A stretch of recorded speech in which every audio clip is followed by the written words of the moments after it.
బలమైన ప్రతిఘటన పోరాటాలను నిర్మించడమే జలగం జనార్దన్కు నిజమైన నివాళి అని సిపిఐ ఎంఎల్ న్యూ డెమోక్రసీ జిల్లా కార్యదర్శి ఇందూరు సాగర్ అన్నారు.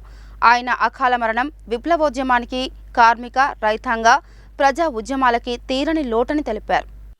సిపిఐ ఎంఎల్ న్యూ డెమోక్రసీ రాష్ట్ర నాయకులు ఉమ్మడి నల్గొండ జిల్లా మాజీ కార్యదర్శి జలగం జనార్దన్ 3వ వర్ధంతి సందర్భంగా నల్గొండలోని శ్రామిక భవన్లో సిపిఐ ఎంఎల్ న్యూ డెమోక్రసీ ఆధ్వర్యంలో సభ నిర్వహించారు. ముందుగా ఆయన చిత్రపటానికి పూలమాలలు వేసి నివాళులర్పించారు.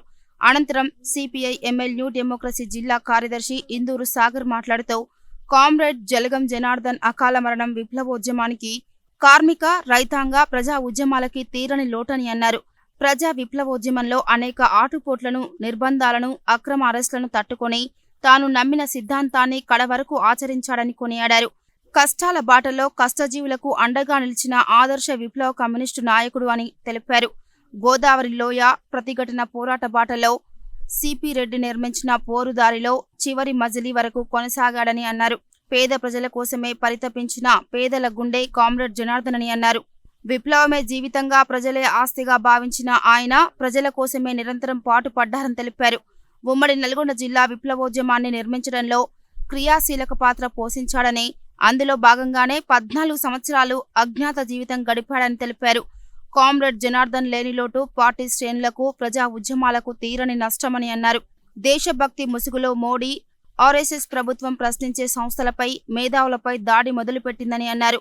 మోడీ ఫాసిస్ట్ చర్యలకు వ్యతిరేకంగా ప్రజలను పోరాటాల వైపు నడుపుతూ బలమైన ప్రజా ఉద్యమాలు నిర్మించడమే కామ్రేడ్ జనార్దన్కు నిజమైన నివాళి అన్నారు. ఈ కార్యక్రమంలో సిపిఐ ఎంఎల్ న్యూ డెమోక్రసీ జిల్లా నాయకులు తదితరులు పాల్గొన్నారు. సిపిఐ ఎంఎల్ న్యూ డెమోక్రసీ రాష్ట్ర నాయకులు, ఉమ్మడి నల్గొండ జిల్లా విప్లవోద్యమ అగ్రశిఖరం, గోదావరిలోయ ప్రతిఘటనోద్యమ నాయకుడు comrade Jalagam Janardhan alias Jannanna corona మహమ్మారితో అమరుడై 3 సంవత్సరాలు గడుస్తూ ఉన్నది. ప్రధానంగా జన్నన్న జీవించినంత కాలం పీడిత ప్రజల హక్కుల కోసం, భూమి కోసం, భుక్తి కోసం జరిగేటువంటి ఎర్రజెండా నాయకత్వంలో జరిగేటువంటి అనేక రకాల పోరాటాలకు నాయకత్వం వహించడమే కాకుండా ఒక పీడితుడు ప్రధానంగా నాయకత్వం వహిస్తే విప్లవోద్యమం ఎలా ముందుకు పోతుందో కామ్రేడ్ జన్నన్న చూసి నేర్చుకోవచ్చు. ఇవాళ జన్నన్న అనేక రకాల ఇబ్బందులను, పోలీసు చిత్రహింసలను, రౌడీలు, గుండాల దాడులను, ప్రధానంగా కాంగ్రెస్ గుండాల చేత అనేక రకాల దాడులను ఎదుర్కొని, అనేక రకాల నిర్బంధాలను ఎదుర్కొని ఇవాళ జన్నన్న విప్లవోద్యమం వైపు నిలబడిండు.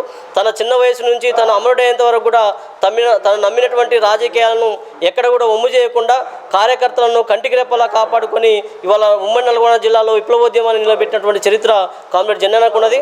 జన్నన్న మరణం ఇవాళ విప్లవోద్యమానికి తీరనటువంటి లోటు. ఇవాళ జన్నన్న అందించినటువంటి స్ఫూర్తితో కేంద్రంలో బీజేపీ కానీ, రాష్ట్రంలో కాంగ్రెస్ ప్రభుత్వం కానీ ఇచ్చినటువంటి హామీల అమలు కోసం మనందరం కూడా ఉద్యమాలు నిర్వహించాలని చెప్పి సందర్భంగా కోరుతా ఉన్నాం.